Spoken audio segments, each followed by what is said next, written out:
So that is the definition in the federal constitution. You have to amend that.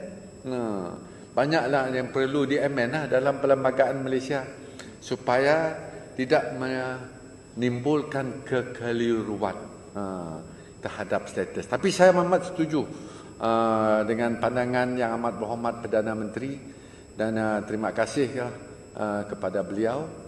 Dan apabila Sarawak dilihat dan Sabah dilihat sebagai satu wilayah, it cannot be treated, you cannot call it the federation seperti ataupun federasi seperti dahulu.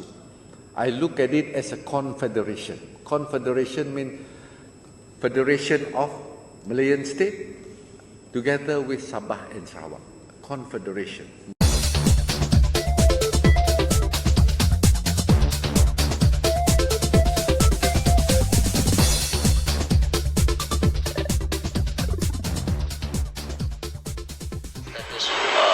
Wilayah Sabah dan Sarawak itu yang telah diumumkan oleh Yang Amat Berhormat Perdana Menteri. Memang saya setuju dan mengalu-alukan pandangan dan Yang Amat Berhormat Perdana Menteri, kerana kalau kita melihat secara lebih mendalam, memang Sarawak dan Sabah tidak dapat dikategorikan sebagai negeri seperti negeri-negeri lain di Tanah Melayu. Tanah Melayu ataupun Semenanjung Malaysia, penubuhannya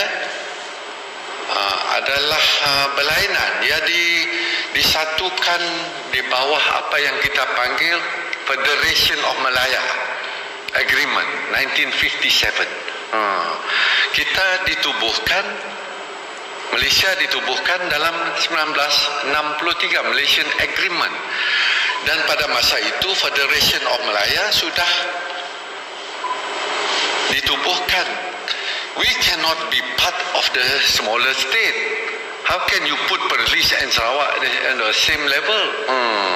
Sebab itulah apabila ditandatangani Perjanjian Malaysia dalam tahun 1963, penanda tangan satu representatif daripada Semenanjung, satu representatif daripada Sabah, satu representatif daripada Sarawak dan Singapura juga. Tapi Singapura mereka keluar selepas itu.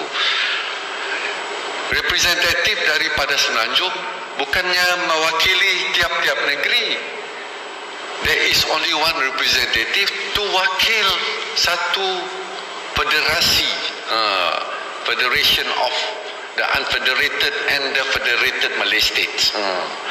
Sebab itulah apa yang patut dilakukan adalah cantuman ataupun this coalition of states. Sabah and Sarawak cannot be treated as just another state like states in Malaya. Memang saya amat bersetuju kita patut dipanggil dengan nama yang lain. Wilayah adalah is a good term. Tapi walau bagaimanapun federal government satu hari nanti terpaksalah atur sedikit perlembagaan Malaysia itu supaya perkara-perkara ini dapat dimaktubkan dalam artikel-artikel dalam perlembagaan Malaysia supaya ia dapat memberi kesesuaian terma-terma ini seperti apa yang telah dimaklumkan juga oleh Yang Amat Berhormat Ketua Menteri kita, yang mana apabila dirujuk artikel 160 yang merujuk kepada Federation of Malaya 1957. Masa itu Malaysia belum ditubuhkan lagi, Sabah dan Sarawak belum ada lagi. So that is the definition in the federal constitution. You have to amend that. Banyaklah yang perlu di-amend dalam perlembagaan Malaysia supaya tidak menimbulkan kekeliruan terhadap status. Tapi saya amat setuju dengan pandangan Yang Amat Berhormat Perdana Menteri, dan terima kasih kepada beliau. Dan apabila Sarawak dilihat dan Sabah dilihat sebagai satu wilayah, it cannot be treated, you cannot call it the federation seperti ataupun federasi seperti dahulu. I look at it as a confederation. Confederation means federation of Malayan state together with Sabah and Sarawak. Confederation. Yeah. Okay. Buat wilayah bahasa Malaysia. Yeah.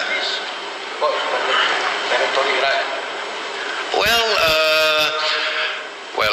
some might be confused about this because these are terminology. You cannot look at that wilayah as wilayah Persekutuan. Kalau wilayah Persekutuan, I know who is that politician from Sarawak, Bun kan? He did come up with this comment, be careful, takut kita dianggap makin kecil. Well, I ask him, belajar bahasa Malaysia sikit lah. Look into the terminology. Janganlah bila kita dilihat sebagai wilayah, you look at us as wilayah Persekutuan. No, it's not wilayah Persekutuan. There is a big difference between wilayah Persekutuan and wilayah. Yeah. So ini teknologi kita pakai betul.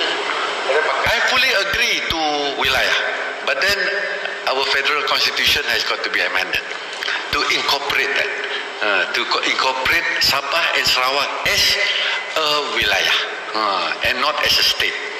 Probably article 1 ke article 2 we'll have to slightly amend it lah. Yeah. Clear interpretation. Yeah, to have a clear interpretation of Sabah and Sarawak as a region and not as a state. Yeah. Okay. Region atau teritori? Well, it can be region or territory. It depends lah. But then I would say region. Three region. We three region or three territory. Depends on how you define it. But the facts remain. We cannot be on par. We cannot be seen as the same as the other states in Malaya. We look at Malaya as one region or one territory, Malaya, ataupun Semenanjung. Then Sabah and Sarawak. Yeah. It's a confederation of three region or three territory. Yeah. Okay. Ada lain? Okay. Ya, terima kasih.